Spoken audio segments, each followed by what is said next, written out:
Hello, welcome. आपकी खबर में आप लोगों का स्वागत है। और इस समय हमारी जो डिस्कशन होने जा रही है वह इस पॉइंट पे है कि जो ब्यूरोक्रेट्स हैं वो इलेक्शन में पार्टिसिपेट करते हैं। कई बार चुनाव वो लड़ते हैं जब नौकरी में रहते हैं, उसी समय रिजाइन करके चुनाव में आ जाते हैं। और कई बार जो है उनके रिटायरमेंट के बाद में वो चुनाव में आते हैं। कुल मिला के उनका रुझान पॉलिटिक्स की तरफ रहता है। तो आज हमारा डिस्कशन ये होगा कि जो ब्यूरोक्रेट्स होते हैं वो इलेक्शन में अगर पार्टिसिपेट करते हैं तो ये कितना सही है, कितना गलत है, इसका इम्पैक्ट क्या होता है। आज हमारे साथ पैनल में जुड़ रहे हैं पवन कुमार कोटियाल जी, दिल्ली से जुड़ रहे हैं, इंडिया फर्स्ट। और संतोष बाजपेयी जी हैं, पर्यावरणविद हैं, इंजीनियर हैं, लीगल कंसल्टेंट हैं, टेलीफोन इंडस्ट्री में इस समय लीगल देख रहे हैं। और अमृता अग्रवाल जी हैं, बिहार से हैं, सोशल एक्टिविस्ट हैं। और मेरे ख्याल से इस समय एक और भी, एक मिनट, हाँ, कौन कोटियाल जी हुए? कौन कोटियाल जी हुए? शिव शिव कुमार त्रिपाठी जी आ चुके हैं हमारे साथ में। शिव कुमार त्रिपाठी जी लाइन अप हो चुके हैं, सुप्रीम कोर्ट के एडवोकेट हैं। आप उनको आपकी खबर के पैनल पर देखते रहे हैं। लीगल से संबंधित और पॉलिटिक्स से संबंधित हमेशा उनका पार्टिसिपेशन रहा है और अपने विचारों से वह लोगों को बताते रहे हैं। और आपकी खबर के दर्शक उनको लगातार सुनते रहे हैं। तो इस समय सबसे पहले अभी शिव कुमार त्रिपाठी जी को जोड़ेंगे। शिव कुमार त्रिपाठी जी, ये बताइए कि चुनाव में जो ब्यूरोक्रेट्स हैं उनका पार्टिसिपेशन होता है। कई बार वह चुनाव तब लड़ते हैं जो वो नौकरी से रिटायर हो जाते हैं, और कई बार वह चुनाव तब लड़ते हैं, वीआरएस ले लेते हैं। अगर वो पार्टिसिपेट करते हैं, चुनाव में आते हैं, तो इसका क्या इम्पैक्ट होता है और सोसाइटी के लिए वो कितने बेनिफिशियल होते हैं। हम अभी फर्स्ट सेशन में 2-2 मिनट का समय अभी सारे अपने पैनलिस्ट का लेंगे और उसके बाद में डिटेल डिस्कशन करेंगे। जी शिव कुमार जी। धन्यवाद राजू जी। जैसा कि आप जानते हैं कि एक प्रचलन अब चल गया है कि रिटायरमेंट के बाद कहीं ना कहीं कोई पद लेना हो, कहीं ना कहीं गवर्नमेंट की फायदे लेने हो या किसी पार्टी में शामिल होना हो, ये एक सिस्टम चल रखा है। आपने देखा होगा कि ये तो पहले से था, तो लेकिन पहले ये था कि लोग आते भी थे अगर पॉलिटिक्स में तो बहुत दिनों के बाद आते थे, ताकि एक एरा जो उनका एक अपना युग था उस समय लगभग समाप्ति पे होता था कि लोग उनके नाम के फायदे नहीं ले पाते थे या वो खुद नहीं ले जी पाते थे। लेकिन धीरे धीरे अब क्या हो रहा है, ये हमने सिस्टम ज्यादा देखा। एक बार तो लोगों का कहना है कि रंगनाथ मिश्रा जी जो चीफ जस्टिस थे वो भी राजनीति में आ गए। जब कभी कोई उदाहरण देना होता तो लोग पहले उन्हीं को देते हैं कि अगर बीजेपी से अगर पूछा जाए तो पहले वो उन्हीं का उदाहरण देती है, उनका और जो है बैरुल इस्लाम जी का देती है। लेकिन तब ऐसा सिस्टम नहीं था। उस समय लोग जो है, जब वो आए थे रंगनाथ मिश्रा जी, तो वो 91 में रिटायर हुए थे और उन्होंने पॉलिटिक्स ज्वाइन की थी 98 के करीब, जब वो राज्यसभा हुए थे। तो ये प्रक्रियाएं जो है अब ज्यादा बढ़ गई हैं। इसीलिए लोगों को अब कहीं जो भी जिस पद पे बना होता पोस्ट पे, उस पे लोग अब आने वाले जो नेता को उसको शक की नजर से देखते हैं कि या जी अब वो नेता ही हो गया, या वो किसी पार्टी में शामिल हो गए जो ब्यूरोक्रेट, तो वो तो नेता बन गया, तो अब तो नेता ही कहा जाएगा। तो ऐसे कई लोग थे जिन्होंने ज्वाइन किया, उसके बाद धीरे धीरे वो बाहर होते गए। बहुतों को तो रिकग्नाइज किया। आपको पता होना चाहिए केवल बिहार बिहार अब तक तो करीब 10 डीजीपी ऐसे हैं जो कई प्रदेशों के जो राजनीति में आ चुके हैं। कई जीते कई हारे। आपको याद होगा कि विष्णु दयाल जी थे एक, जो डीजीपी थे पहले बिहार के, जो 1980 के बैच में एक एसपी थे वो। और वो आंख फोड़वा के नाम से एक पहले मामला चला था। पहले अपराधियों का होता था कि आंखों में तेजाब डाल दिया जाता था। तो भागलपुर में ये मैटर ज्यादा हुआ था जब वो एसपी हुए थे। बाद में वो डीजीपी हुए, उनकी उस पर भी बहुत शिकायतें रही, लेकिन अंत में वो जो है फिर पार्टियों में शामिल हुए। और ये भी माना जा रहा है कि 2003 में जो गंगा जल मूवी बनी थी वो उन्हीं के जी जी। उसमें बनी थी। तो ऐसे करते कई बार आए। वो 2 बार सांसद भी रहे, झारखंड से हैं, इसमें है भी शायद पलामू से। तो ऐसे कई नाम आपको बता दें जो राजनीति में आए अचानक। एक सुनील कुमार जी थे, निखिल कुमार जी थे जिनके फादर चीफ मिनिस्टर थे और वो दिल्ली के पुलिस कमिश्नर भी थे। उन्होंने भी पार्टी ज्वाइन की, कांग्रेस में आ गए थे वो 2000 उसमें जो एग्जैक्ट डेट तो नहीं पता है। और कई ऐसे आ गए थे, उनको राजनीति में आ गए। उसके बाद एक नटराज जी थे, तमिलनाडु में एमएलए हैं, वो डीजीपी थे पहले तमिलनाडु के।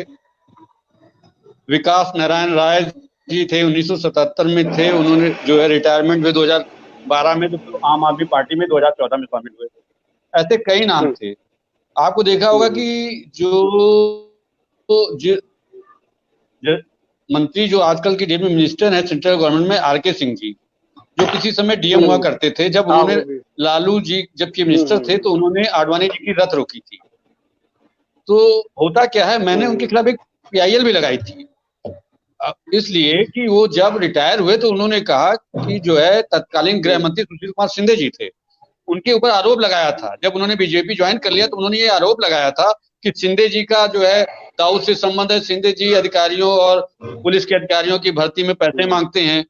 तो मैंने ये लगाया था कि जब ये पावर में थे तब इन्होंने पीएमओ को कंप्लेंट क्यों नहीं किया था। सही बात है। तो कहीं ना कहीं उनकी ये निष्ठा जुड़ी थी। अगर आपने नौकरी ज्वाइन की थी तो आपको सरकार के प्रति जिम्मेदार होना चाहिए था। आप बाहर निकले तो आप सरकार की कमियों की गिनाने थोड़ी कि नहीं। आप अगर किसी जिम्मेदारी, मैं आज किसी अधिकारी पोस्ट पे बैठा हूँ मान लीजिए, मैं उस पद का दुरुपयोग नहीं कर सकता कि मैंने क्या कार्य किया।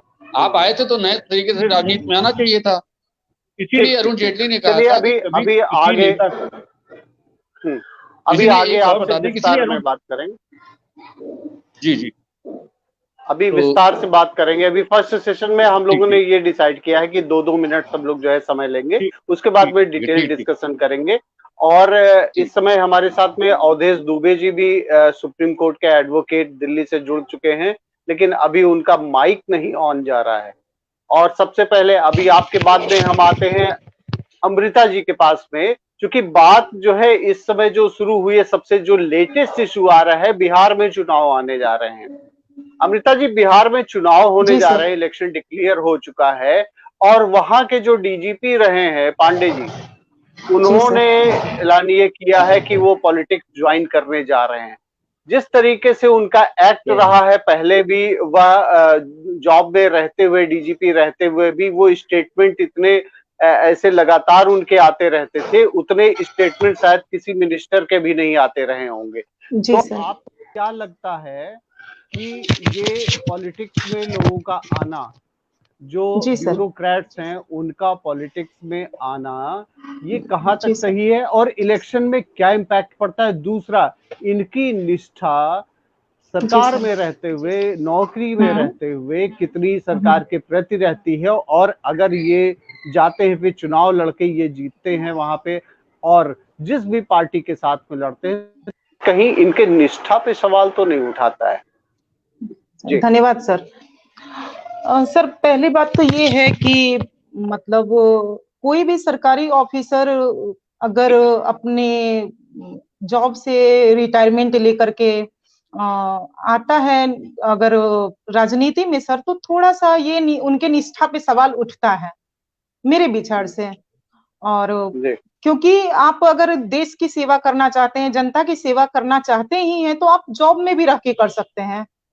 हाँ, और अगर जब जॉब में रह करके आप सेवा कर सकते हैं तब तक कीजिए। अगर उसके बाद आपकी रिटायरमेंट, आपकी जॉब पूरी होती है, तो उसके बाद भी सर एक अवधि तय होनी चाहिए कि आप राजनीति में इतने साल के बाद आ सकते हैं।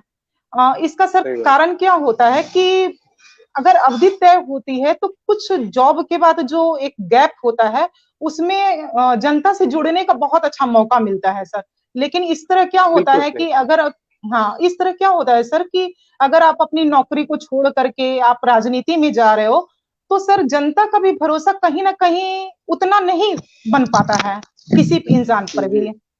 तो मेरे विचार से सर यही मुझे लगता है कि अगर हम कोई भी किसी भी तरह की देश की सेवा करना चाहते हैं तो उसके लिए किसी भी चीज को छोड़ने की आवश्यकता नहीं है। हम उस जॉब में रह करके, किसी भी जॉब में रह करके, या किसी जहां है उस जगह भी रह करके देश की सेवा कर सकते हैं, ऐसा मुझे लगता है सर। नहीं, बिल्कुल सही कहा आपने। और ये बात सही है कि पॉलिटिक्स जो है वो भी एक तरीके से सेवा ही है। और बस अंतर ये रहता है कि जब तक कोई जॉब में रहता है वो एग्जीक्यूट उन चीजों को करता है जो उसको कहा जाता है, और बाद में जब वो चुनाव लड़ता है, रिप्रेजेंटेटिव बनता है, तो वो गवर्नमेंट का पार्ट बन जाता है। ये डिफरेंस रहता है, और एक तरीके से अगर हम माने तो सेवा दोनों ही है। जी सर, यही हम कहना चाहते हैं। जी जी। अब हम पैनल में लेते हैं, अवधेश दुबे जी हमारे साथ में जुड़ चुके हैं, सुप्रीम कोर्ट के एडवोकेट दिल्ली से जुड़ चुके हैं। अवधेश जी, आपका बहुत बहुत स्वागत है आपकी खबर में। और इस समय जो हमारी चर्चा हो रही, जी आपका स्वागत है आपकी खबर में। और आज जो हमारी डिस्कशन हो रही है वह इस पॉइंट पे हो रही है कि जो ब्यूरोक्रेट्स इलेक्शन में पार्टिसिपेट करते हैं, और कई बार होता है कि वो रिटायरमेंट के तुरंत बाद पॉलिटिक्स में आ जाते हैं, कई बार आता है कि वीआरएस लेकर वो जो है चुनाव में चले जाते हैं। तो आज जो हमारी डिस्कशन हो रही है वह इस पॉइंट पे हो रही है कि ये कितना लॉजिकल है, और अगर वो पॉलिटिक्स में आ जाते हैं तो इसमें गलत ही क्या है, कितना बेनिफिशियल होता है सोसाइटी के लिए ये कोई नई परंपरा नहीं है। बहुत त्रिपाठी जी ने भी इसके बार बताया कि कब कब कैसे कैसे लोग आते थे। तो सामाजिक सेवा से जुड़े रहे जो ब्यूरोक्रेट्स लोग हैं, वो कई पदों पे काम करते करते सरकार के मंत्रालयों में वो ये देख और समझ चुके होते हैं कि काम कैसे करना है। वो बेसिकली डेमोक्रेटिक सेटअप है, for the public, by the public, of the public. ये जो करता धरता है, ये सरकार जितनी भी घोषणाएं करती है इन्हीं के जरिए। तो एक्चुअल जो वर्क फोर्स है इन्हीं के पास है, ये इनको सारा पता है, सारा माइन्यूट। वो तो वादा करते रहते हैं हम ये करेंगे हम वो करेंगे, एग्जीक्यूटिव के जरिए कराते हैं। तो इनको उसी तरह पता चल जाता है कि हमको करना क्या है। तो अगर हम बेनिफिट फॉर द बेनिफिट देखें, लाभ क्या मिलेगा, तो इनके लंबी सेवाओं का लाभ समाज को बिल्कुल मिलना चाहिए, मिलता। लेकिन बेसिकली ये ज्यादातर लोग इस एस्पिरेशंस के साथ आते हैं कि मैं तो लगातार पावर में, जो पब्लिक सर्वेंट है, तो पब्लिक सर्वेंट बस कहने भर का है। वो पूरे टाइम जब पोस्ट पे बैठा रहता है तो पब्लिक सर्वेंट वो कहने भर का है, मास्टर ऑफ पब्लिक है। ये पब्लिक सर्वेंट बस नाम है, लुक्राटिव नाम है हमारे लिए, पब्लिक के लिए कि जी बहुत अच्छा ये पब्लिक सर्वेंट है। हम आप बहुत व्यवहारिक तौर पे जानते हैं कि कौन है वो, कितने हमारे आपके लिए कितने पहुंच वाले हैं। हाँ ठीक है, पब्लिक सर्वेंट है उनके लिए जो इनके मास्टर हैं, जो मिनिस्टर्स हैं, जिन जो लॉ मेकर्स हैं, उनके लिए पब्लिक सर्वेंट है। सर्वेंट नहीं उनके लिए, ये पब्लिक के लिए मास्टर हैं। अगर हम नॉर्मल सेंस में देखें तो पब्लिक के लिए मास्टर, तो इनको वो आदत लगी हुई है।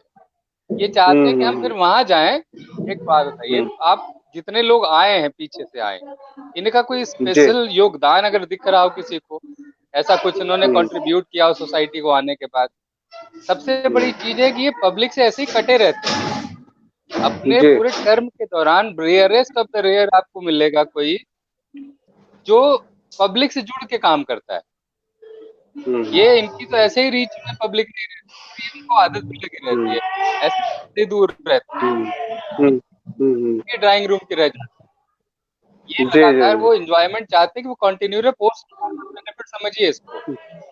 ये जैसे ही आते हैं, आपने लगातार देखा होगा, एक मोदी कमेटी रिपोर्ट आई थी बहुत पहले, उस मैं यहाँ कोट करना चाहूंगा। उसमें ये कहा गया था कि अपराधी और पुलिस गठजोड़ इसने बड़ा मेस क्रिएट कर रखा है। बाद में अपराधियों को ये लगा हम नेता बना सकते हैं किसी को, हम बन क्यों नहीं सकते, तो बनने लग गए नेता। हम यहाँ एकदम मैच नहीं करना चाहते, कोई कंपैरिजन नहीं दे रहे हैं, लेकिन पैरेलली हम देखें ब्यूरोक्रेट्स भी होते कि काम तो सब हम करते हैं। नेताजी लोग तो पहले घोषणा करते तो हम कितना हो सकते, तो फिर उनके ड्यूरिंग देयर काम वो उनको ओबलाइज करने लग जाते हैं, नजदीकियां हो जाती हैं। जैसे ही उनको लगता है कि अब हम बहुत सेफ आ गए, हमने इमेज बहुत क्लीन कर रखी, वो जंप कर जाते हैं पॉलिटिक्स में। धीरे धीरे इमेज बिल्डिंग, आजकल मीडिया बहुत आसान है उनके लिए, इमेज बिल्डिंग होती है, जैसे निकलते हो अपना एक बहुत बढ़िया। अभी आपने हाल फिलहाल बिहार का उदाहरण दिया है, महागढ़ है राजनीति, मतलब बच्चा जो है उसमें पता है कि माइन्यूट डिटेल्स जानता है पॉलिटिक्स की। तो जैसे ही कोई जंप करना या कोई सोचता है कि हम करेंगे, वो समझ जाते हैं इसके पीछे इंटरेस्ट इनका ये है। क्या करेंगे क्या नहीं करेंगे, हाँ ये तो बात कोई की चीज है। स्टेटमेंट 4 दिन पहले अगर किसी ने दी, वो बता देगा कि ये अगली बार देखिए अगली पॉलिटिक्स में आने वाले हैं। जैसे ही कोई माइक पकड़ के समाज में आता है कोई अधिकारी, पब्लिक जी नेता बनने वाले हैं। पांडे जी बहुत बहुत छोटी नजीर हैं, जी ये जी गृह मंत्री रहे चलिए अभी शिंदे जी, जी जी इस डिपार्टमेंट शायद पता होगा। जी चलिए अभी हम आपसे डिटेल तो में ये फिर ये पॉलिटिक्स अभी बेसिकली सर्विस, अभी डिटेल में हम आपसे डिस्कशन करते हैं। अभी फर्स्ट सेशन में हम जितने पैनलिस्ट हैं उनको 2-2 मिनट के लिए पहले एक इंट्रोडक्शन उसमें जी इंट्रोडक्टरी जी इसमें ले लेते बिल्कुल, हैं। इसीलिए मैं रुक भी वाजपेयी गया जी, जी, बिल्कुल। वाजपेयी जी आपको आवाज मिल रही है क्या मेरी? आपका माइक ऑफ है, माइक आपका ऑफ है।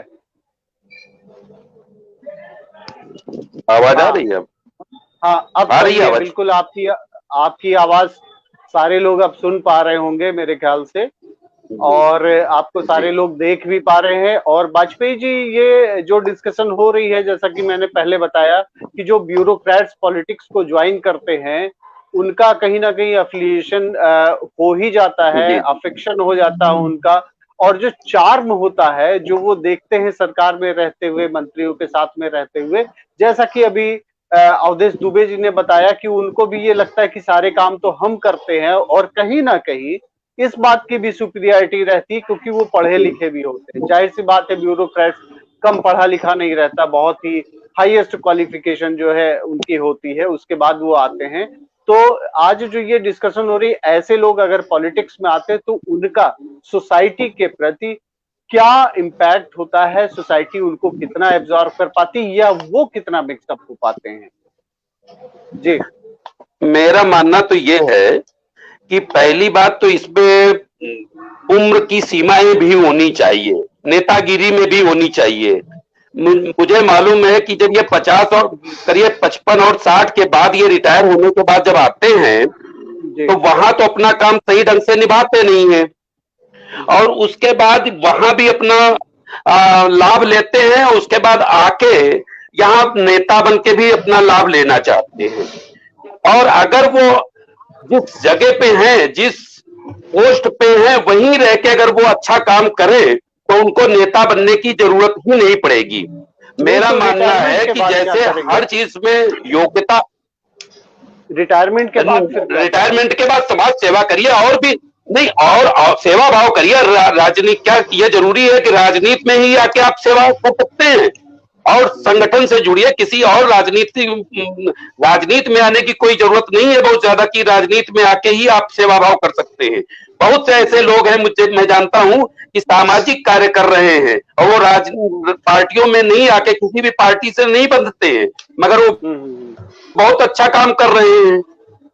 इसी तरह इसमें भी उम्र की सीमाएं होनी चाहिए। 60 साल 70 साल के बाद कोई भी राजनेता वो चलने लायक नहीं रहता है, अपने क्षेत्र का दौरा नहीं कर पाता है। नौकरी में अगर ये कहा जाता है 50 साल और के बाद रिटायर या 55 साल के बाद सेवानिवृत्त हो जाएगा, अगर वो काम के लायक नहीं रहता है तो क्या राजनीति में कि वो अपने क्षेत्र का दौरा सही ढंग से कर सके? और युवाओं को भी इसमें लेना चाहिए। 60 साल 70 साल के बाद किसी भी राजनेता को जो है चुनाव लड़ने का अधिकार नहीं होना चाहिए। मेरा तो मानना ये है। लेकिन एक्सपीरियंस तो उनको होता ही है ना। नहीं, एक्सपीरियंस होता है तो उसमें एक अलग रखिए, राज्यसभा में आप रखिए उनको।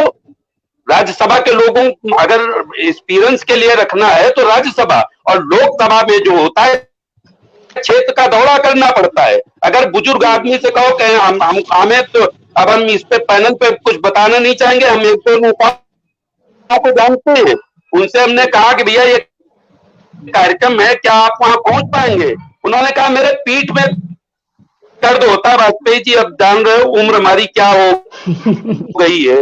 अगर आप राजनीति में हैं और आपको दर्द हो रहा है तो भैया राजनीति में क्यों आ रहे हैं आप? क्षेत्र का अगर दौरा नहीं कर सकते, क्षेत्र के विकास के लिए नहीं दौड़ते, मैं तो ये। चलिए ठीक है, द्विवेदी जी भी बड़ी देर से बहुत ही अपने को रोक रहे हैं वो, लेकिन चूंकि 2 मिनट की समय सीमा है अभी सबकी, तो पहले द्विवेदी जी देखें आज वो क्या लेकर आए हैं। द्विवेदी जी ये बताइए, अगर कोई ब्यूरोक्रेट पॉलिटिक्स को ज्वाइन करता है तो इसमें क्या गलत है, क्योंकि वो पढ़ा लिखा होता है, उसको सब कुछ पता होता है, और इवन कि वो जितने भी मिनिस्टर्स होते हैं उनसे भी वो योग्य होता है। और कई बार ऐसा देखा गया है कि जितने पॉलिटिक्स में आए हैं अभी, जबकि इस वर्तमान गवर्नमेंट में जितने भी ब्यूरोक्रेट्स आए हैं बहुत अच्छा काम कर रहे हैं वो। तो क्या इनको इसलिए केवल दूर रखा जाए क्योंकि ये ब्यूरोक्रेट हैं? और दूसरा पॉइंट ये है कि इन्होंने जब इतनी सेवा कर ली है, इनको इतना एक्सपीरियंस है, तो वाजपेयी जी का जो कहना है कि तुरंत ही पॉलिटिक्स वो ज्वाइन करते हैं, जैसा कि बिहार में अभी हम देखने जा रहे हैं गुप्तेश्वर पांडे, ऐसे भी पहले कई लोगों ने। तो इसका मतलब सरकार में रहते ही वह किसी पार्टी के पक्ष में काम करते रहते, तो इसका मतलब उन्होंने जो उस पीरियड में काम किया वो निष्पक्ष होकर काम नहीं किया। तो आपको क्या लगता है कि पॉलिटिक्स अगर ऐसे लोग ज्वाइन करते तो उनका इम्पैक्ट क्या होता है सोसाइटी पे? धन्यवाद राजू जी मुझे जोड़ने के लिए। सबसे पहले तो जो आज का आपका विषय है कि क्या पॉलिटिक्स में ब्यूरोक्रेट्स को आना चाहिए, तो हिंदी में हम नौकरशाही कहते हैं, अंग्रेजी में ब्यूरोक्रेट्स कहते हैं और फ्रेंच भाषा में ब्यूरो कहते हैं। जैसे लोग कहते हैं ना ब्यूरो, तो ब्यूरो मतलब होता है कि वो एडमिनिस्ट्रेटर है और वो एडमिनिस्ट्रेट करता है। और सबसे बड़ी चीज है कि 3 तरह की इनके भी प्रजातियां पाई जाती हैं ब्यूरोक्रेट्स में। पहली प्रजाति वो होती है जो सत्ता की बहुत बड़ी चापलूस होती है। दूसरी प्रजाति वो होती है जो समय के साथ बदलती रहती है, जिसकी सत्ता आती है उसके साथ वो तालमेल बनाना सीख जाता है। और तीसरा व्यक्ति वो होता है जैसे अशोक खेमका या अवनीश चतुर्वेदी, ऐसे कई नाम हैं, और दुर्गा शक्ति नागपाल, ये ऐसे लोग हैं जो या अमिताभ, जो यहाँ आईपीएस अमिताभ कुमार रहे, जो अमिताभ सिंह जो है, जो उनका भी नाम आता है उसमें। तो ये सारे लोग ऐसे हैं जो अपने को ईमानदारी पूर्वक काम करते हैं। अब बात आती है कि ब्यूरोक्रेट्स के आने पर इतना हो हल्ला क्यों मचाया जा रहा है, मैं समझ नहीं पा रहा हूँ। जब डीपी यादव राजनीति में आता है तो हो हल्ला नहीं मचता है, बहुत से एडवोकेट आते हैं राजनीति में, हो हल्ला नहीं मचता है, बहुत से जस्टिस राजनीति में आ जाते हैं, रंजन गोगोई आ जाते हैं, पी सदाशिव आ जाते हैं, एमसी छांगला जो कि मंत्री बनता है इंदिरा जी की सरकार में, एमसी छांगला जो बॉम्बे हाई कोर्ट का जज होते हैं। तो कहने का मतलब ये है उनपे आपको यार कोई दिक्कत नहीं होती है, वो भी तो 60 साल बाद आए थे भाई एमसी छांगला। यह सुना था कि जवानी में अपना आ गए थे 14 साल में राजनीति करने के लिए, ऐसा नहीं था। तो मेरा ये मानना है कि राजनीति में ब्यूरोक्रेट्स आने चाहिए, लेकिन वो ब्यूरोक्रेट्स एस जयशंकर जैसे होने चाहिए, वो ब्यूरोक्रेट्स केजे अल्फोंस जैसे होने चाहिए, वो ब्यूरोक्रेट्स हरदीप सिंह पुरी जैसे होने चाहिए। वो ब्यूरोक्रेट्स में भी पॉजिटिव, अजीत जोगी भी एक अच्छे ब्यूरोक्रेट थे, आपको बता दूं अजीत जोगी ब्यूरोक्रेट थे। मणिशंकर अय्यर जैसा नहीं चाहिए, मणिशंकर अय्यर भी ब्यूरोक्रेट्स थे। आज आपके अरविंद केजरीवाल भी ब्यूरोक्रेट्स हैं, ऐसे बहुत टेक्नोक्रेट्स हैं जिनका नाम मैं लेना चाहता। हाँ, कुछ ऐसे भी ब्यूरोक्रेट्स हैं, जैसा अभी वाजपेयी जी ने कहा कि उन्हें राजनीति में ना आकर के कोई और काम करना चाहिए, तो उसमें आईपीएस कुणाल कुमार, जिसका नाम अभी अयोध्या कांड में आया, उन्होंने काम किया। देवकी नंदन अग्रवाल जो कि जस्टिस थे तो हाई कोर्ट इलाहाबाद के, और उसके बाद में उन्होंने श्री राम जन्मभूमि का जो पिटीशन दाखिल किया रामलला विराजमान का, वो उन्हीं का था, और उसी पे हम जीते हैं पूरा रामलला, तो वो भी काम कर सकते हैं। तो ऐसा नहीं, उदाहरण हमारे पास बहुत हैं। और मेरा ये मानना है सबके दृष्टिकोण अलग अलग है और सब अच्छे हैं। जो कहता है उन्होंने राजनीति में नहीं आना चाहिए उनका भी स्वागत है, और जो कहते हैं राजनीति में उनको आना चाहिए उनका भी स्वागत करना चाहिए। मुझे नहीं लगता कि ब्यूरोक्रेट्स आने पे कोई हंगामा होता है। पता नहीं कितने एडवोकेट हैं जो अपना काम छोड़ करके सिर्फ राजनीति करते हैं, रविशंकर प्रसाद, पी चिदम्बरम, कपिल सिब्बल, अभिषेक मनु सिंघवी, तो उनको भी कहिए कि 60 साल बाद अब घर बैठिए, राजनीति मत करिए, रास्ते में मत जाइए। तो ये तो एक गलत बात है। लोकतंत्र में कोई भी चुनाव लड़ सकता है। जब मुलायम सिंह यादव पूनम देवी की जमानत करा के लाते हैं और उन्हें चुनाव लड़ा देते हैं, मैं टीवी डिबेट में कभी नहीं सुनता था कि भाई ये बहुत बड़ा अपराध हो गया। लेकिन अगर कोई पढ़ा लिखा व्यक्ति अगर राजनीति में आता है तो ये अपराध हो गया क्या? और मुझे लगता है ये अपराध नहीं है। अच्छे लोग, हाँ, अब ये क्या नाम है आपके पीएल पुनिया जैसे लोग नहीं जाने चाहिए। पीएल पुनिया जैसे लोग जो अखंड, जो क्योंकि वो भ्रष्टाचारी थे, अखंड भ्रष्टाचार में डूबे थे, उनके ऊपर फाइल एफआईआर तक लॉस थी, उनको नहीं जाना चाहिए, उनका समर्थन नहीं करना चाहिए। हाँ, अगर ये बताइए, आपने सबको, जितने भी भाजपा के लोग थे उनको सबको आपने अच्छा बता दिया, हरदीप सिंह पुरी, आरके सिंह, और जितने भी ना, और बाकी नाम मैं नहीं लेना चाहूंगा, बाकी अभी त्रिपाठी जी नाम लेंगे जो आप बता रहे हैं। तो ये बताइए कि क्या अगर और भी लोग आते तो इसमें गलत क्या है भाई? वो सबकी अलग अलग शैली होती है, अलग अलग, कोई जरूरी है कि हर आदमी एक ही विचारधारा का हो। नहीं, ये मेरे व्यक्तिगत विचार हैं। मैं क्षमा चाहता हूं कि ये मैं नहीं कह रहा हूं कि उनको नहीं आना चाहिए। हमारे कहने और ना कहने से पीएल पुनिया को टिकट थोड़ा ना दिया जाएगा, या मेरे कहने ना कहने से उन्हें उनका टिकट थोड़ा ना काटा जाएगा। वो तो कांग्रेस पार्टी को तय करना है। और ये परिपाटी प्रारंभ कहां से हुई, ये भी सोचने की बात है राजू जी। मैं आपको बताना चाहूंगा, जो पहली अंतरिम सरकार बनी थी 1952 से पहले, उसमें एक नाम था, वो ब्यूरोक्रेट था। वो मद्रास का सिविल सर्विसेज का एम्प्लॉय था, और 1905 से 1919 तक वो एसडीएम जैसे पोस्ट पे रहा, और 1919 से लेकर के 1937 तक वो डीएम के पोस्ट पे रहा चेन्नई में, मद्रास में, जिसका नाम था एन गोपाल स्वामी अय्यर, एन गोपाल स्वामी अय्यरंगा। ठीक है, ये नाम था। और आपको मजे की बात बताऊं कि ये हम लोग कहते हैं ना कि जैसे घर में जब लड़ाई होती है तो महिलाओं के सामने जब कोई पुरुष हमारा मित्र पूछता है भाई तुम्हारी क्या हैसियत है घर में, तो हम कहते हैं यार, हम मजाक में कहते हैं यार we are minister without portfolio. कहते हैं कि हम मिनिस्टर तो हैं लेकिन विदाउट पोर्टफोलियो, बाकी तो होम मिनिस्ट्री मेरी घर में है।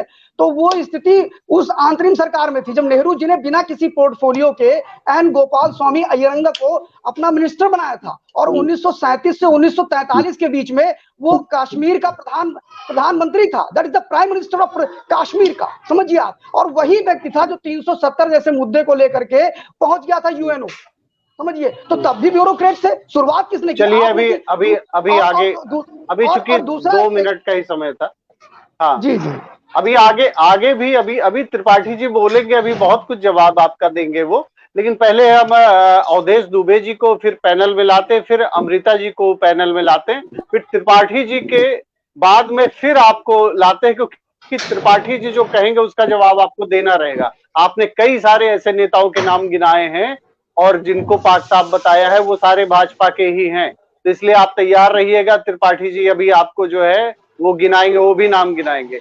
तो अवधेश जी, इस समय अवधेश जी से पहले जानते हैं और उसके बाद में अमृता जी के पास आते हैं, फिर त्रिपाठी जी के पास आते हैं।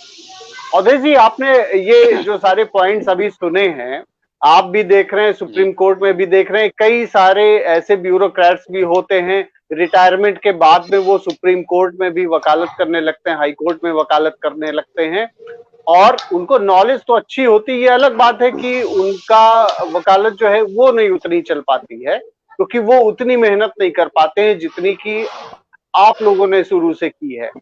तो हम ये जानना चाहते हैं कि चाहे वो पॉलिटिक्स में आ रहे हो, चाहे इस फील्ड में आ रहे हो, आखिर नॉलेज तो है उनको। अगर वो आ जाते हैं, उनके नॉलेज का सही तरीके से अगर यूटिलाइजेशन कहीं होता है, उनको ऐसी जगह पे लगा दिया जाता है, सपोज उनको मिनिस्ट्री ऐसी दे दी जाती जैसे एस जयशंकर प्रसाद की अगर बात करें, जाहिर सी बात है कि उनको इस चीज में एक्सपर्टाइज है उनकी और उसका लाभ मिल भी रहा है।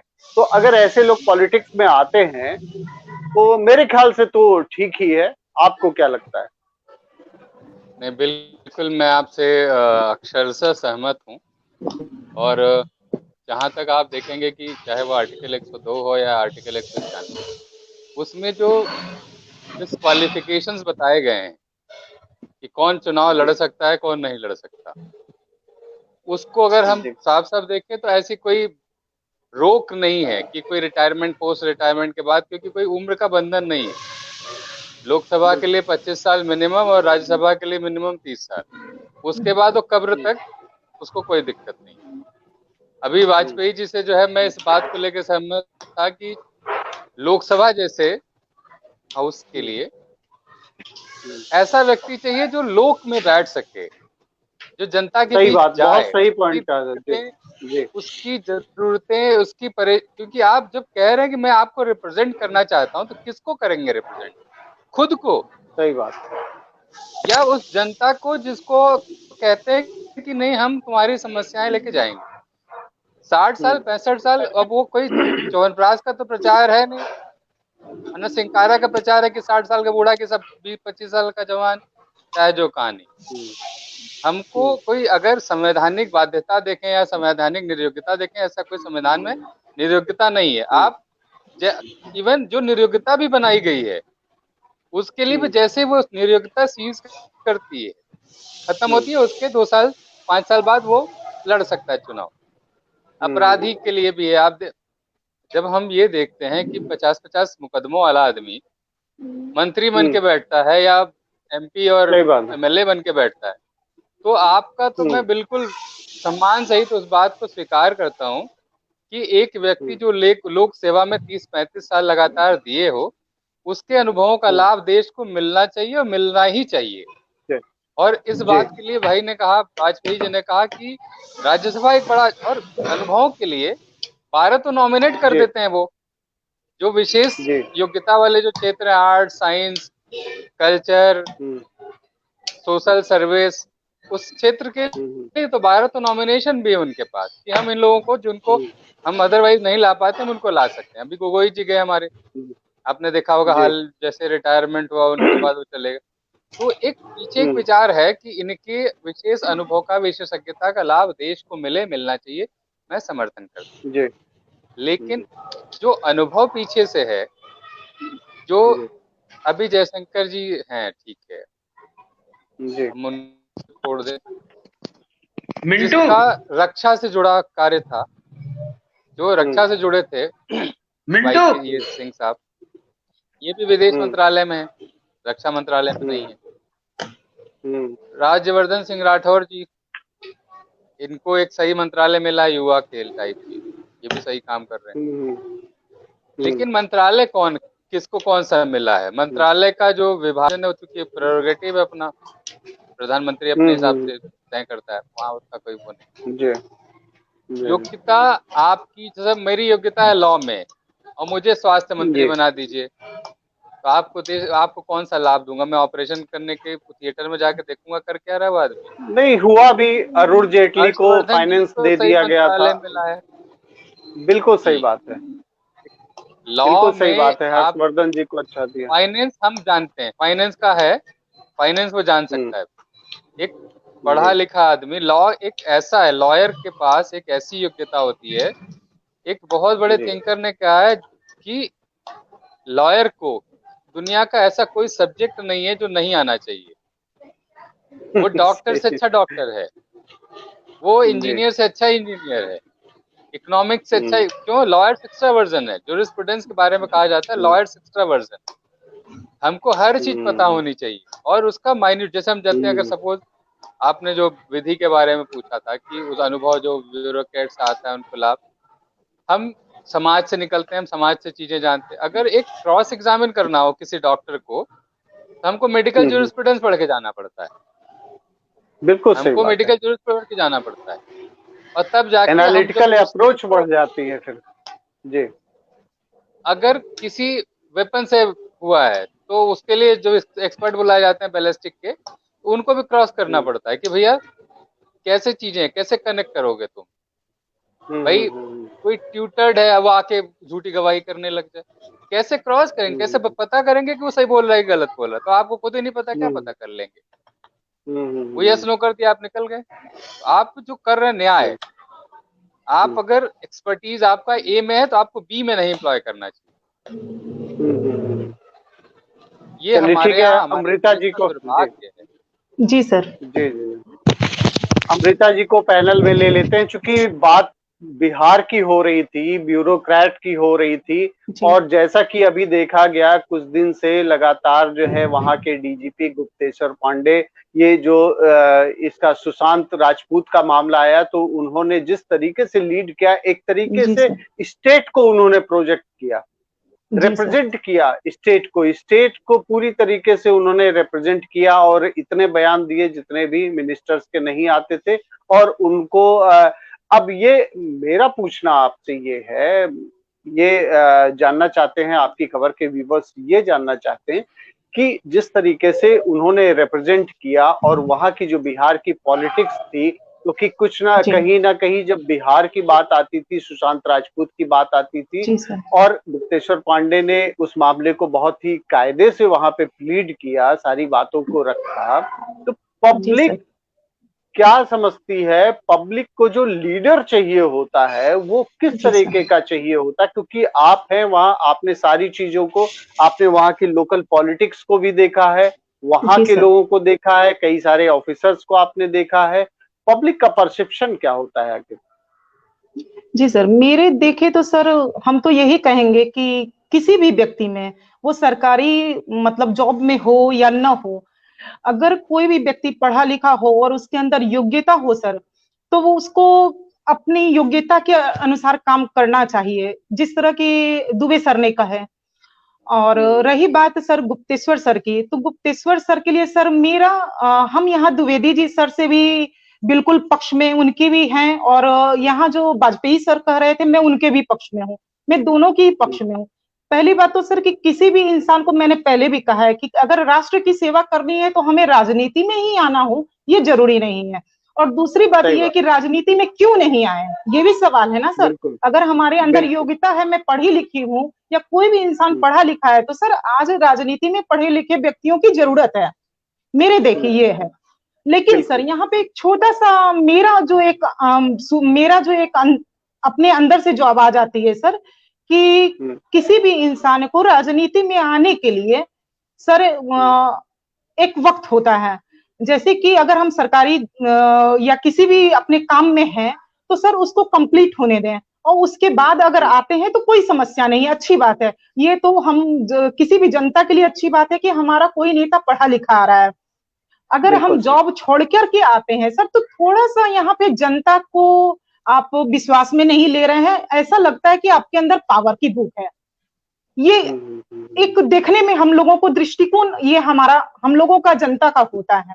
और तीसरी बात क्या है सर कि रही गुप्तेश्वर सर की बात, जैसे कि द्विवेदी सर ने और भी नाम गिना है, मैं नाम पे तो नहीं जाऊंगी, लेकिन मैं इतना जरूर कहूंगी सर कि बिल्कुल आना चाहिए। इस बात से मैं बिल्कुल द्विवेदी सर की बात से सहमत हूँ कि आना चाहिए, और जो भी पढ़ा लिखा है उसको आना चाहिए। लेकिन सर यहाँ पे क्या है कि गुप्तेश्वर सर के जो बात है, उनका जीवन बहुत ही विवादित रहा है पहले से भी।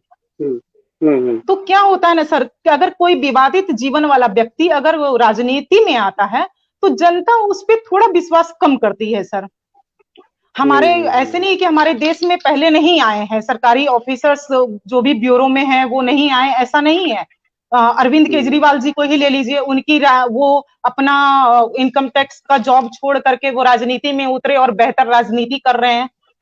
तो ये उनका जीवन बहुत ही साफ सुथरा रहा और लोगों ने उनको एक्सेप्ट किया। लेकिन सर अगर हमारा पिछला जीवन थोड़ा विवादित है, तो सर यहाँ पे थोड़ी सी सोचने वाली बात जरूर, ये हमें सोचना पड़ेगा जनता को, और सोचना भी चाहिए सर, क्योंकि हम वोट देते हैं तो हमारा अधिकार बनता है कि हम सोचें इस बात को, ये हमारा अधिकार है। हाँ, पढ़े लिखे व्यक्तियों को अवश्य आना चाहिए। आज पढ़े लिखे व्यक्तियों के समाज में, राजनीति में जरूरत है, देश को जरूरत है, राष्ट्र को जरूरत है, हम जैसे जनता को जरूरत है, बशर्ते कि हम जहां हैं पहले उस काम को पूरा करें, उसमें अपना पूरा 100% दें, उसके बाद सर हम राजनीति में आए, तो मेरे हिसाब से ये ज्यादा अच्छा रहेगा। ये मेरा अपना दृष्टिकोण है सर। बिल्कुल सही। त्रिपाठी जी, शिव कुमार त्रिपाठी जी, बीच में मेरे ख्याल से कुछ कनेक्टिविटी का इश्यू आ गया था, और जो है आपको आवाज मिल रही है क्या? आप मिल रही है। तो जैसा कि मेरे ख्याल से बीच में थोड़ा सा मेरे ख्याल से आप डिस्कशन नहीं सुन पाए होंगे। यहाँ पे डिस्कशन इसी बात की हो रही थी कि जो ब्यूरोक्रेट्स हैं, पॉलिटिक्स को अगर वो ज्वाइन करते हैं तो वो सोसाइटी को कितना दे पाते हैं। दूसरी चीज ये है कि चूंकि उन्होंने वर्क किया है, उनकी एक्सपर्टाइज होती है, और दूसरा उनकी जो एनालिटिकल अप्रोच होती, चीजों को समझने की जो शक्ति होती है, आम आदमी से ज्यादा होती है। तो क्यों ना वो पॉलिटिक्स में आए, और अभी जो लोग भी पॉलिटिक्स में आए हैं कुछ ना कुछ वो बेटर ही कर रहे हैं। पहले भी जो लोग पॉलिटिक्स में आए उन्होंने भी और लोगों से हटके काम किया। वाजपेयी जी का एक पॉइंट बहुत ही इम्पोर्टेंट है कि ऐसे जो लर्नेड लोग हैं, लेकिन पब्लिक से उनका टच अगर नहीं रहा है, पब्लिक के बीच में अगर वो नहीं जा पाए हैं, या जाने में उनको कहीं कोई प्रॉब्लम आती है, क्योंकि अगर लगातार आदमी कटा रहता है उसके बाद में पॉलिटिक्स में जाता है, क्योंकि पॉलिटिक्स में ग्राउंड लेवल पर जाकर काम करना होता है, तो ऐसे लोगों को अपर हाउस में जाना चाहिए। आपको क्या लगता है कि किस तरीके से लोगों को पार्टिसिपेशन करना चाहिए, खास करके ब्यूरोक्रेट्स की बात चल रही है यहाँ? जैसा आप जानते हैं, आखिर उस ब्यूरोक्रेट को इतनी जल्दी क्यों पड़ जाती है कि वो राजनीति में आए? उसको पहले तो ये बात को आपको समझना पड़ेगा कि आखिर उसको ऐसी जल्दी क्या आ गई।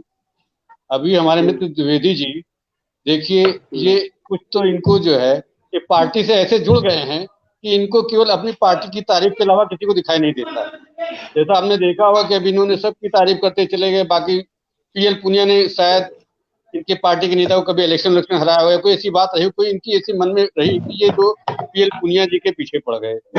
जो ब्यूरो की ये कह रहे थे उनके खिलाफ FIR हो गई, तो आपकी सरकार है तो उनको जेल क्यों नहीं भेजी? इसके मतलब आप सरकार चलाने में सक्षम नहीं है। सरकार में चलाने में सक्षम होते तो कार्रवाई करते, उनको जेल भेजते। अभी आप दुनिया भर के CBI ED का यूज कर रहे हैं, क्यों नहीं यूज किया आप उनके पीछे आपने? हमारा ये कहने का मतलब है कि आप जनरलाइज मत करिए कि इस पार्टी का अच्छा है दूसरी पार्टी का खराब है। हमने जो शुरू में भी स्टार्ट किया था तो मैंने कांग्रेस को लेकर ही बात शुरू की थी। हमारा कहने का मतलब ये है कि राजनीति में जो भी आए, लेकिन क्योंकि ब्यूरोक्रेट आता है या कोई जुडिशियल अफसर आता है या जुडिशियल कोई भी आए, तो लोगों के दिमाग में एक बात ये जाती है कि ये इतनी जल्दी इनको आने की जरूरत क्या थी? अगर ये सेवक अच्छे थे तो लोग इनको लेके आते, ये खुद क्यों भगे आ रहे हैं लोगों के पीछे? नहीं तो आखिर में तो चुनाव लड़ते हैं ना, चुनाव जीत कर भी आते हैं। अरे भाई अभी आप देखिए, अभी यही तो हुआ, 3 महीने नहीं हुए गगोई जी तुरंत आ गए, उनको तुरंत जो राजसभा मिल गई, क्या जरूरत थी? तब उनके सारे जजमेंट को फिर से लोगों की नजर में आने लगता है कि कहीं ना कहीं इन्होंने सरकार के साथ मिलकर कोई ऐसी षड्यंत्र रचा कि जो लोगों को छोड़ दिया इन्होंने। जैसे लोया का केस हुआ, राफेल हुआ, सारे केसेस के बाद शुरू हो गई कि इन्होंने कहीं ना कहीं इसके जो है इनके जो है जजमेंट का रिव्यू कराया जाए। लोगों के मन में ये बात आने लगी, पहले तो नहीं आया। ये किसी आम लोगों ने नहीं कहा, ये सारे जजेस का था कि उनको राजनीति में नहीं आना चाहिए। जस्टिस कुरियन जोसेफ ने कहा, लोकुर जी ने कहा कि सुप्रीम कोर्ट के ही जज थे, उन्होंने ही कहा था। ये भी कह रहे थे कि हरप्रीत पुरी बहुत अच्छे हैं, फलाने बहुत अच्छे हैं, धमाके अच्छे हैं। इन्होंने नहीं बताया कि उस किरण बेदी जी को जिनको इन्होंने गवर्नर बनाया, उन्होंने पहले वकीलों की पिटवाई कराई थी। तब इनको याद नहीं आया कि हम जो न्याय में सबको लेके चलेंगे, चलिए पिटवाई करा दी, इनकी गलती हुई, चलो जो भी हुआ। और दूसरी बात ये हुई कि जब वो अपना एक NGO चला रही थी तो पैसा वो किस क्लास का लेती थी जो डोनेशन में, और जाति किस क्लास में थी, वो घोटाला इन्होंने नहीं बताया किरण बेदी जी का। और इन्होंने BK सिंह को बताया, BK सिंह जिनकी जो है डेट ऑफ बर्थ की लड़ाई सुप्रीम कोर्ट से ही लड़ाई लड़नी पड़ी, जिनके खुद की जीवन दागदार रहे हों, उनकी जो कार्यशैली पे दाग रहा हो, वो लाके अन्ना हजारे के आंदोलन में बैठे मंत्री बनने के लिए। अब अन्ना हजारे को कभी नहीं लाया कि आप हमको राय दीजिए, ना कभी उनको बुलाया किसी कार्यक्रम में उन्होंने गाजियाबाद में। तो सत्ता भोगना अलग बात है। RK सिंह जी थे, वो पहले जब तक सरकार में थे तब तक उन्होंने कभी नहीं कहा कि शिंदे जी ने गड़बड़ किया या मिनिस्ट्री गड़बड़ थी, गृह सचिव थे जब तक। जैसे उन्होंने भाजपा ज्वाइन किया उसके दूसरे दिन से कहने लगे कि शिंदे जी तो कह रहे थे कि जो है जितने इंस्पेक्टर की पोस्टिंग उसमें पैसा मांग रहे थे, जो दाऊद से उनके संबंध थे। अब आज तक किसी ने सरकार निकाल पाई? जिनकी सरकार जो है जिनमें बहुत तेज था, तड़ीपार जी हमारे गृह मंत्री जो हैं, वो नहीं आते किसी को पकड़वा पाए। लेकिन कहने का ये है कि हम किसी का विरोध नहीं करते हैं। अगर अभी अरुण जेटली जी नहीं कहा था पार्लियामेंट में, एक मेरा ऑब्जेक्शन है, एक ऑब्जेक्शन है मेरा। एक ऑब्जेक्शन ये है कि देखिए पैनल पे ये जैसे आपने जो तड़ीपार वर्ड यूज किया, नहीं ऐसा कहीं कुछ नहीं। अभी इन्होंने नहीं कहा कि उन पे FIR, इन्होंने भी तो एक ब्यूरोक्रेट पे तो उठा एलिगेशन लगाया था, तब आपने आरोप नहीं लगाया था, तब तो आपने उनको नहीं, तो ये आरोप ऐसे वर्ड नहीं यूज किए थे ना। अगर ऐसे वर्ड यूज करते तब उनके लिए छूट है ना। नहीं, ये शब्द आए थे ना। हम तो कह रहे हैं कि हमारे गृह मंत्री को जो तड़ीपार का शब्द दिया गया था, वो गृह मंत्री हैं, तो क्या उन्होंने जो है कार्रवाई की कोई? मैं तो फिर कह रहा हूँ कि जो बात उठी थी, ये मैं थोड़ी नहीं कह रहा हूँ, ये तो बात उठी थी, उस बात को मैं बता रहा हूँ आपको। तो मैं व्यक्तिगत आरोप थोड़ी नहीं लगा रहा हूँ, जो बातें उठी उस बात का मैं जिक्र कर रहा हूँ। तो इसका मतलब ये नहीं है कि हम उनको गृह मंत्री नहीं मानते हैं, उन पे ये आरोप लगा था। अरे आप ब्यूरोक्रेट की बात करिए, ब्यूरोक्रेट तो नहीं, ये तो उसी पे आ रहे थे, ब्यूरोक्रेट पे ही थे, उसी पे चल रहे हैं। हमारा कहने का मतलब ये है कि अगर कोई है तो यही लेके आए हैं सारी चीजें ना। द्विवेदी जी अभी सुन लीजिए ना, द्विवेदी जी अभी सुनिए बात ना, यही लेके आए, बस आपको मौका देने ही जा रहे हैं। उनको लेके आए।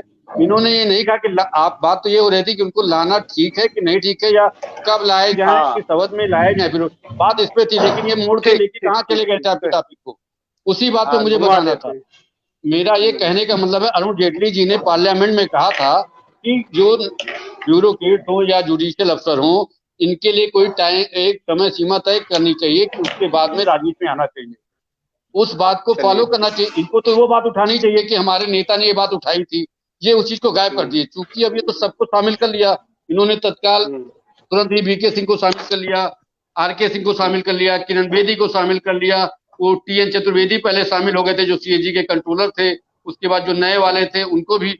तो ये तो इन्होंने इनका इतिहास, जो 10 डीजीपी में लगभग आधे डीजीपी जो है जो हम बता रहे थे वो सारे बीजेपी में ही तुरंत शामिल हो गए, कोई 12 में आया तो 13 में शामिल हो गया। ये तो अधिकारियों का है कि वो किसके साथ शामिल होना चाहते हैं, ये तो पॉलिटिक्स में उनको लिबर्टी मिलनी चाहिए ना।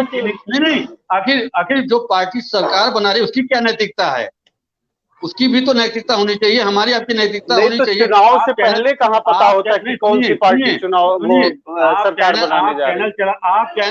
आप चैनल चला रहे हो, आपके पास चोर भी आएगा तो आप उसको ले लोगे, अच्छा भी आएगा उसको ले लोगे।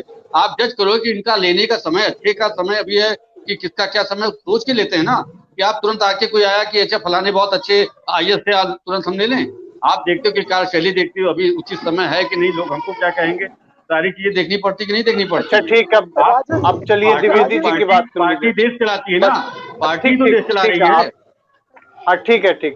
चलिए अब आप द्विवेदी जी की बातों को सुनिएगा, वो अभी चुपचाप थे, अब आप उनकी बातों को सुनिए, क्योंकि अब हम लोग बिल्कुल एंडिंग की तरफ आगे बढ़ रहे हैं। तो द्विवेदी जी आप लेना नहीं लेना है, उसके लिए नियम कानून बनना चाहिए, ये सारी बात ये बताइए द्विवेदी जी ये बताइए कि आप सोच समझ के क्यों नहीं लेते हैं भाई, आप सभी को जो है अपने यहाँ शामिल कर लेते हैं। और त्रिपाठी जी का कहना ये है कि सरकार जो बनने जा रही है उसके साथ में लोग शामिल हुए, तो पहले कैसे पता चल जाता है कि सरकार किसकी बनने जा रही है?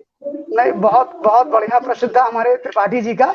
सबसे बड़ी चीज ये थी कि हमने माधवराव सिंधिया को लिया, वो चोर तो शायद नहीं था ना माधवराव सिंधिया, और टॉम वडक्कन को लिया, वो भी चोर नहीं था। 4 पूर्व मुख्यमंत्री उत्तर प्रदेश के जो थे कांग्रेस पार्टी के, उनके बेटे हमारी पार्टी में है, वो भी चोर शायद नहीं थे मेरे ख्याल से, राजू जी जैसा है बोल रहे हैं। और रही बात तड़ीपार जैसे विषय बोलने की, तो शायद मुझे शर्म आती है कि आप सुप्रीम कोर्ट में एज अ लॉयर प्रैक्टिस करते हो और आपको ये नहीं पता है कि वो सजाए याफ्ता नहीं है, दे आर इज ऑलरेडी उस मुद्दे से वो अलग हो चुके हैं। और जस्टिस लॉयर की बात की, ठीक है, जस्टिस लॉयर के प्रकरण में तो उस पे मैंने ऑब्जेक्शन कर दिया था, उस पे ऑब्जेक्शन कर दिया था। वो एग्जाम्पल दे रहे थे, वो एग्जाम्पल दे रहे थे। नहीं, और सुनिए, सबसे बड़ी चीज त्रिपाठी जी, नहीं त्रिपाठी जी कहते सुना नहीं रहा था, मैं बता रहा था कि लोगों की विचारधारा जो आई थी। ठीक, आप सुनिए त्रिपाठी जी, सुनिए, मैंने कहा वो मेरे गृह मंत्री हैं, ठीक, बता दिया अब उनकी बात। आप जो है हमेशा जो है टॉपिक हट जाते हैं। अब 4 मुख्यमंत्री की बात नहीं थी, आने की बात सुनेंगे नहीं तो फिर अभी हमारे अवधेश जी लोहिया के बारे में, सबके बारे में बताएंगे। अभी त्रिपाठी जी बात सुनिए, आपकी बातों को उन्होंने सुना, आप सुनिए, उसके बाद हम फिर दुबे जी के पास में आते हैं। भाई मैं यही कहना चाहता हूँ कि जस्टिस आपने शुरू किया तो जवाब देना पड़ेगा। जस्टिस रंजन गोगोई अभी तक इतने बड़े प्रिय थे, जब 4 जजों ने दीपक मिश्रा के खिलाफ मोर्चा खोला था तो उसमें जस्टिस रंजन गोगोई भी थे, तब ये उन्हें बड़ा ईमानदार बोलते थे, तब ये कहते थे देश के न्यायपालिका के लोगों को बाहर आना पड़ रहा है, बल्कि गुमराह कर रहे थे। जिस सब जानते हैं कोलिजियम सिस्टम 1993 में आया, उससे पहले जब 11 जजों की बैठी थी, बेंच बैठी थी, और उसने कहा कि आपातकाल लगाया जाए कि ना लगाया जाए, तो उसमें से जिस एक जज ने कहा नहीं लगना चाहिए उसको चीफ जस्टिस ऑफ इंडिया बना दिया जाता है। ये बताएंगे क्या होगा। 93 से कोलिजियम सिस्टम चल रहा है, वहां सरकार का कोई हस्तक्षेप, यहाँ तक कि दिल्ली सुप्रीम कोर्ट के बार एसोसिएशन के अध्यक्ष थे मिस्टर सिंह साहब, वो सीधे जाते हैं, गृह मंत्रालय से मिलते हैं, मोदी जी से मिलते हैं, और उसके बाद प्रेस करते हैं कि इसमें ऐसे कोई मामला नहीं है, सरकार का कोई हस्तक्षेप नहीं है। फिर भी अगर आप सुप्रीम कोर्ट में बैठ के नहीं जानते हैं तो ये दुर्भाग्य है आपका, मेरा नहीं। सबसे बड़ी चीज, दूसरी चीज आपको बताता हूँ कि बार ये जो बात कर रहे हैं ये प्योरली पॉलिटिकल बातें कर रहे हैं, इन्हें यथार्थ से कोई लेना देना नहीं है। और सबसे बड़ी चीज मैं ये कहना चाहता हूँ, 2014 में आपकी पार्टी आई, सुन तो लीजिए, सुनिए, अभी लास्ट में आपको देखिए, आप किसी को टाइम लिमिट बराबर देंगे ना। नहीं, देखिए आपने 3 मिनट बोला, अब उनको बोलने दीजिए, गलत बात है, उनको बोलने की बात सुनिए, अभी फिर बाद में आप जवाब दीजिएगा। और मैडम जो हमारे साथ हमारी बहन जुड़ी हुई है, अमृता अग्रवाल जी जुड़ी हुई है, मैं उनके बातों से सहमत हूं, लेकिन मैडम जहां तक आपसे अच्छा मैं नहीं बहुत बता सकता हूं कि गुप्तेश्वर पांडे क्या है, लेकिन मैं इतना जानता हूं कि गुप्तेश्वर पांडे एक बहुत जमीनी व्यक्ति हैं और पूरे बिहार के अंदर हर थाने तो उनको कांस्टेबल से लेके सब इंस्पेक्टर तक व्यक्तिगत जानते हैं, और यही कारण था कि शराबबंदी बहुत सफल हुई थी और उन्होंने इस पे काम किया था। और गुप्तेश्वर पांडे बहुत जेन्युइन कार्यकर्ता रहे, और गुप्तेश्वर पांडे ही क्यों, बहुत से ऐसे ब्यूरोक्रेट्स हैं जो जमीन से उठ करके आए हैं। और दूसरी बात, जब किसी नेता को कोई ब्यूरोक्रेट पसंद आ जाता है तो उसको ले लेता है, चाहे वो मनमोहन सिंह जी रहे हो, चाहे वो क्या नाम है आपके गुप्तेश्वर पांडे जी रहे हो, चाहे वो हमारे यहाँ अभिषेक मिश्रा रहे हो समाजवादी पार्टी की सरकार में, चाहे वो पीएल पुनिया रहे हो। और इसके अलावा भी बहुत से ऐसे ब्यूरोक्रेट्स हैं जिनको नेता ले लेता है, ये उसकी अपनी स्वेच्छा की बात है। अब ये तो इनके साथ नहीं जाएंगे, उनके साथ नहीं जाएंगे, यहाँ नहीं जाएंगे, वहां नहीं जाएंगे, तो ये सब तो बातें उलझाने वाली हैं। लेकिन मेरा ये मानना है कि गुप्तेश्वर पांडे एक अच्छे व्यक्ति हैं मेरे मानने से, कल वो खराब भी हो सकते हैं, मैं उनकी गारंटी नहीं ले सकता हूँ,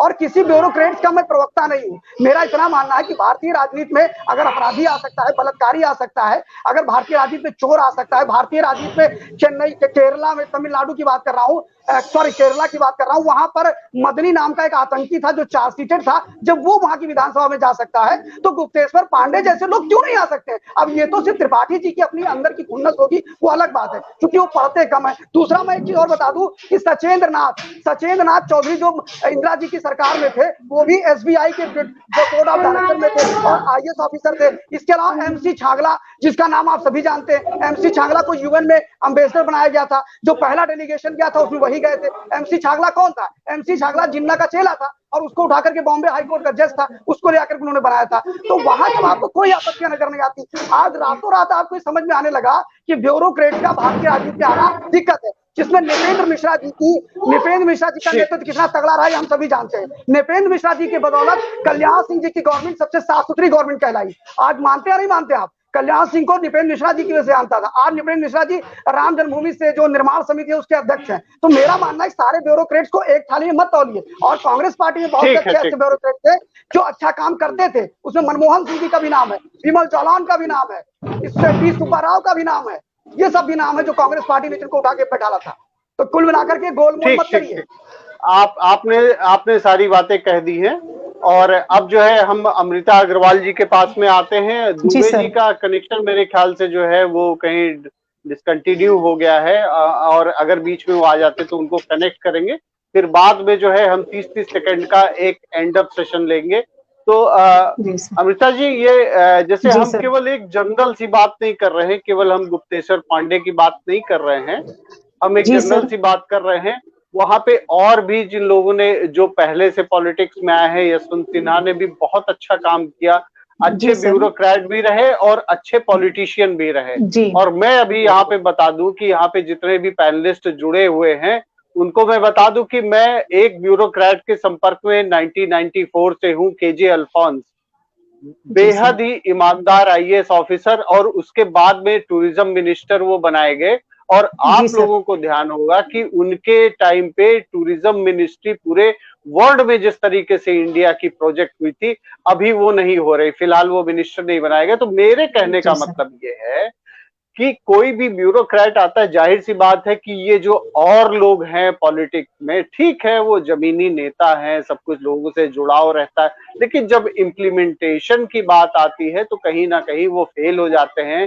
सदन में किन चीजों को उठाना है, कैसे उठाना है, वहां वो फेल हो जाते हैं। और कई बार आपने देखा होगा, खास करके बिहार और यूपी इसका सबसे बड़ा एग्जाम्पल है कि हाँ ऐसे ऐसे लोग मिनिस्टर्स बन गए जिनको पता ही नहीं कि मिनिस्टर माने होता क्या है। उनको बस यही पता होता था कि खाली हमें सुख सुविधाओं के लिए जो है मंत्री बना दिया गया। उनकी इतनी हैसियत नहीं होती है मंत्री होने के बावजूद कि वो ब्यूरोक्रेट को हैंडल कर सके। अब एक ब्यूरोक्रेट अगर आता है, वो गवर्नेंस करता है, वो सरकार में आता है, तो मेरे ख्याल से तो वो बेटर ही काम करता है। आपने और भी लोगों को देखा होगा, क्या चेंज क्या आपने देखा? जी सर, मेरा ये सबसे पहले तो मैं दो बात पे ऑब्जेक्शन अपना करूंगी। यहाँ पे मुद्दे से भटका जा रहा है। मुद्दा ये है सर कि मतलब किसी भी सरकारी ऑफिसर को राजनीति में आना चाहिए कि नहीं, मुद्दा ये होना चाहिए। मुद्दा कांग्रेस, भाजपा या अन्य किसी पार्टी से नहीं होना चाहिए। मेरा अपना ये व्यक्तिगत सोच है, मेरी ये अपनी। तो पहले बात मैं इस बात का जवाब दूंगी सर कि वो कोई भी पार्टी हो, अगर नेता ले और उसके कारण हम चले जाएं तो सर ये मेरी निजता का हनन है। हाँ, अगर मेरी स्वेच्छा है तो मैं राजनीति में जाऊं, ये बात अलग है, लेकिन अगर नेता को पसंद आ गया और मुझे ले लिया, ये तो सर कहीं की कुछ बात नहीं, ये तो अनलॉजिकल बात हो गई सर।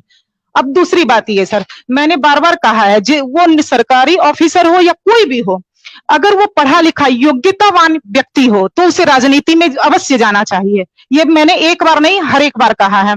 और तीसरी बात सर, कोई भी व्यक्ति हो, चाहे वो किसी भी पार्टी में हो, मैं किसी पार्टी का सपोर्ट नहीं करती सर, मैं एक जनता के नाते कह रही हूँ, वो किसी भी पार्टी में हो, अगर किसी पर विवादित कारणों से घिरा हो सर, तो किसी भी पार्टी को उस व्यक्ति को नहीं लेना चाहिए।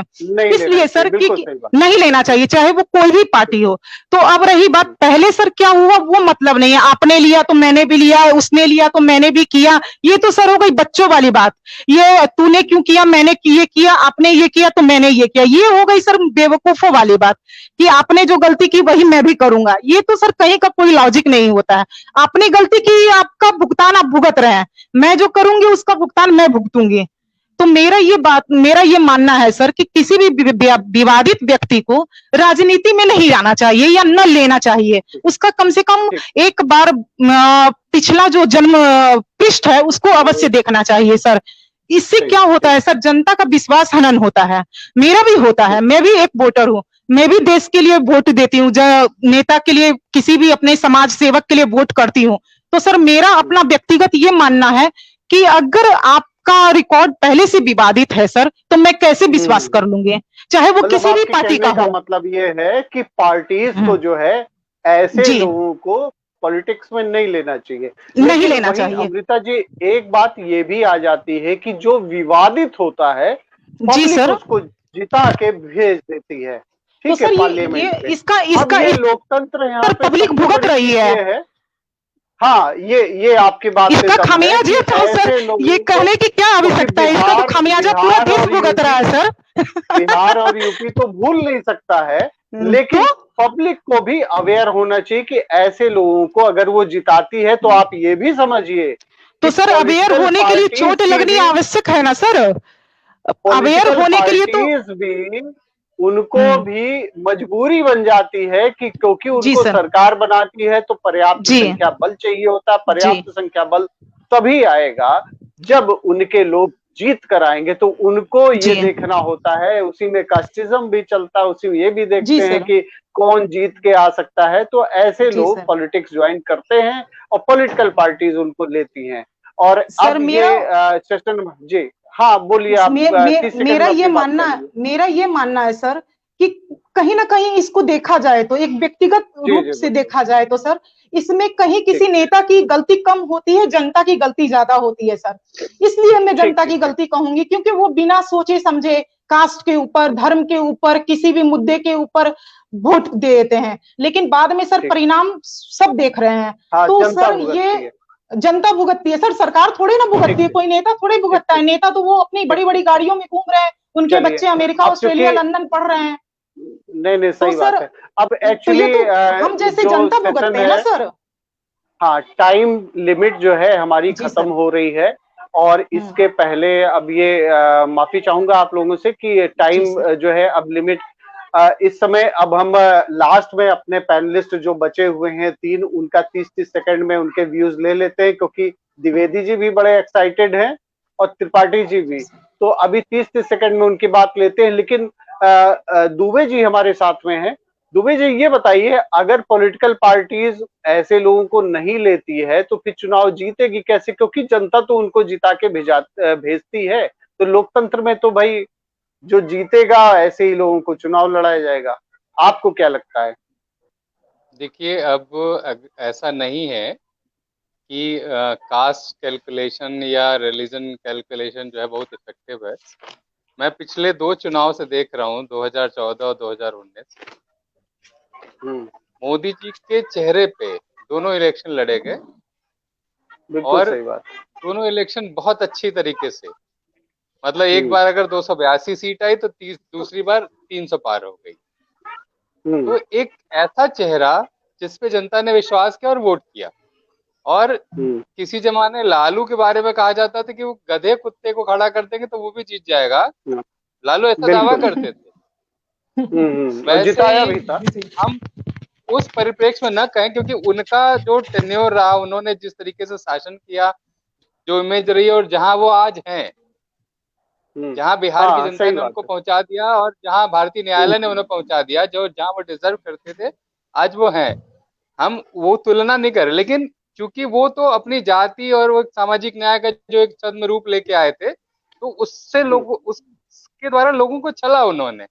लेकिन 2014-2019 ये जो टर्म लिया इन्होंने, तो जिस तरीके के काम जो प्रोग्रेसिव होके काम हुआ है सरकारों में, जिस तरीके से एग्रेसिव और प्रोग्रेसिव दोनों कहिए, जनता के मन में ये विश्वास आया कि एक ऐसी सरकार मिली है जो हमारे हित के लिए काम करेगी। चीजें दिखी भी, ऐसा नहीं कोई मना करने जा रहा है कि नहीं कोई काम नहीं हुआ, लेकिन अगर आप कहें कैलकुलेशन तो क्योंकि आप जो साक्षरता देखते हैं 80% 85%, वो एक्चुअली है नहीं हमारे यहाँ। और हमारे जो पॉलिटिकल लिटरेसी है तो एकदम जीरो है। पॉलिटिकल लिटरेसी, आप अधिकार जानने को सबको पता है, कर्तव्य जानने करता वर्ता कोई नहीं है। तो यहाँ भले प्रेसिडेंशियल सेटअप नहीं है, लेकिन पिछले कई चुनाव में ये एक चेहरे के नाम पे चुनाव जब हो रहा है, तो प्रेसिडेंशियल डेमोक्रेटिक सेटअप का एक दूसरा रूप है parliamentary setup, presidential setup. Parliament में जो प्रत्याशी लड़ रहा है, मेरा व्यक्तिगत अनुभव है कि बहुत से ऐसे वोटर जिनको यह भी नहीं पता है कि कौन सांसद लड़ रहा है, कौन विधायक लड़ रहा है, किसको वोट देना है, उसको तो वो भी नहीं पता। उसको सिर्फ ये पता है कि इस पार्टी को, और इस पार्टी भी नहीं, इस चेहरे को देना है। तो हमारे यहाँ का जो अभी जो डेमोक्रेटिक नॉलेज है पब्लिक की, वो भी बहुत पीछे है। वो किसी भी एक व्यक्ति को जिसको मसीहा मान लेगी, उसके पीछे दौड़ लगा देगी। तो अभी हम भेड़ चाल से बहुत ऊपर नहीं आए हैं, उसके फायदे भी हैं, उसके नुकसान भी हैं। जी, अब आपको माफी चाहूंगा चूंकि लिमिट क्रॉस कर गई है, और ये त्रिपाठी आप अपनी बातों को फाइनली कंक्लूड कर दें, और उसके बाद में द्विवेदी जी, लेकिन बस समय 30 सेकंड आप लोग लीजिएगा प्लीज। बताइए त्रिपाठी जी। मेरा ये मानना है कि किसी भी पार्टी को, किसी भी अगर ब्यूरोक्रेट को लेना है, तो पहले तो सरकार को एक पॉलिसी बनानी चाहिए कि इतने साल के बाद ये लिए जाएंगे, तब तक ये सेवा करते रहें, लेकिन इनको किसी पॉलिटिकल पोस्ट पे नहीं रखा जाएगा। अगर पार्टी के प्रति इनकी लॉयल्टी है तो ये कम से कम 5-6 साल तो रखना चाहिए।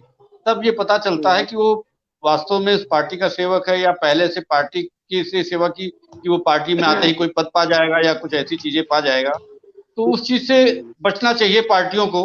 और मैं ये नहीं कह रहा हूँ कि ब्यूरोक्रेट्स को अगर आप इलेक्शन लड़ाएंगे तभी वो कुछ बताएगा, उसको आप अपना एडवाइजर पार्टी का रख सकते हैं, उसको कौन मना करता है। आप एडवाइजर रखिए, वो ये जानते हैं ना, वो क्योंकि जब वो ब्यूरोक्रेट से, तुमको ये पता है कि नेताओं ने क्या क्या फायदे लिए और क्या क्या फायदे दे सकते हैं, उस सारी बारीकियों को जानते हुए तो वो उसमें आते हैं राजनीति में।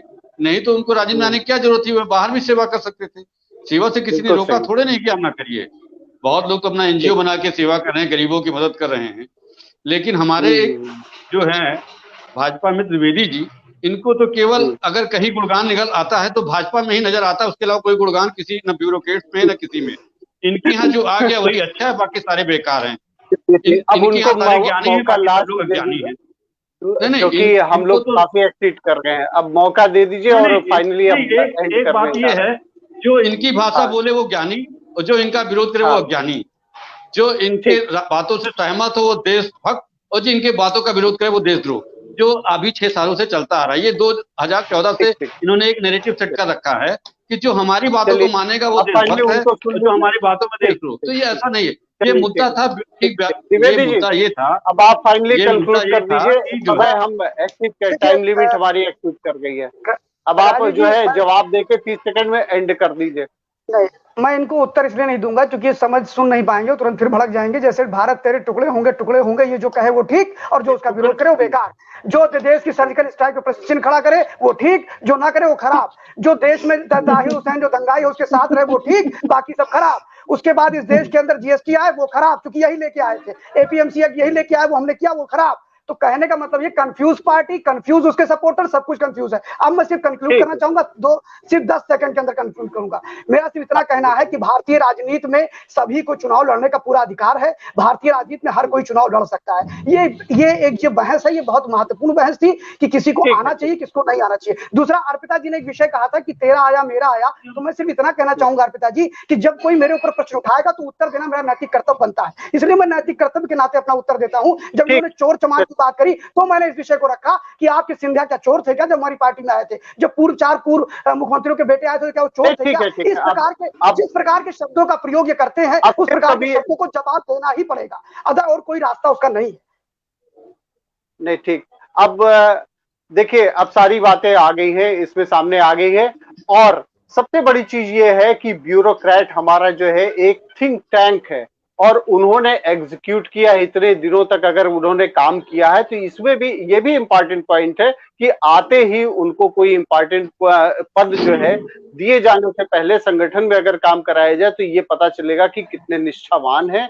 दूसरी चीज, दूसरा पॉइंट ये भी है कि अगर उन्होंने काम किसी फील्ड में किया है, जैसे कि मुझे पर्सनली बड़ा अच्छा लगा कि एस जयशंकर को अगर बनाया गया, मंत्री बनाया गया, तो आते ही उन्होंने काम शुरू कर दिया, क्योंकि किसी और व्यक्ति को बनाया गया होता तो वो समझने में टाइम लगाता। तो ऐसे लोग अगर पॉलिटिक्स में आते हैं तो ये भी अच्छी बात है। कोई भी पढ़ा लिखा व्यक्ति अगर पॉलिटिक्स में आता है, समाज में, सरकार में अपनी योग्यता का पब्लिक को लाभ अगर देता है तो इसमें मुझे नहीं कुछ लगता कि गलत है। और सभी को, अच्छे लोगों को पॉलिटिक्स में आना चाहिए, तभी जाके लोकतंत्र सुधरेगा और समाज सुधरेगा।